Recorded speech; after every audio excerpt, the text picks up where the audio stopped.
Good day, I'm Eloy Serraro and I'm here at the UP Village in Diliman, Quezon City to ask some people regarding their comments and suggestions about the issue of oil. As a consumer, how are you affected by the oil price hike?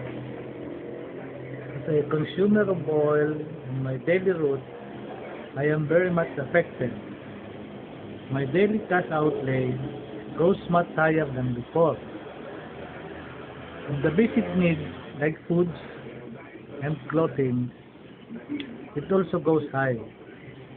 All goes high with the price increase of oil because they are also transported from farm to market. Commuters are also affected because of the fare increase.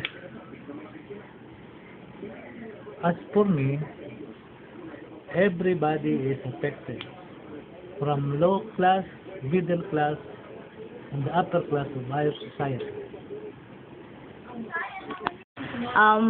What can you say about the increasing fare in the public utility vehicles these days? Sa ngayon, ay talagang malaking epekto yung masabi ko naman na talagang magdudulot ng kahirapan sa mga tao. Kasi pagtaas ng pamasahe, ay tataas din ang mga bilihin. Galing ako palagi sa mga pumupunta ko sa mga barangay. Nagrereklamo na talaga ang mga tao. At saka kung matutuloy na laging ganito, pataas ng pataas, sa palagay ko hindi darating ang Pasko, mayroong malaking kaguluhan sa Pilipinas.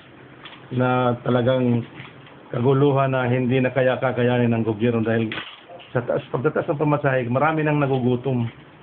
Hindi lang ito talagang kwento, talagang totoong nakikita ko at nararamdaman ko. Para sa akin, suggestion lang sa mga tataas na opisyal ng gobyerno na pagbutihin nila ang pamamalakad ng gobyerno. Kasi ang taong gutom at saka nahihirapan ay sa katagalan ay hindi na matatakot sa gobyerno, sa mga pulis, sa mga militar, dahil ang taong gutom ay hindi natatakot sa gobyerno. Thank you. Okay. Thank you, sir. We heard it straight from the car users and the commuters themselves. Now, it's just up to our government on how to act upon it. This is Eloy Serraro reporting.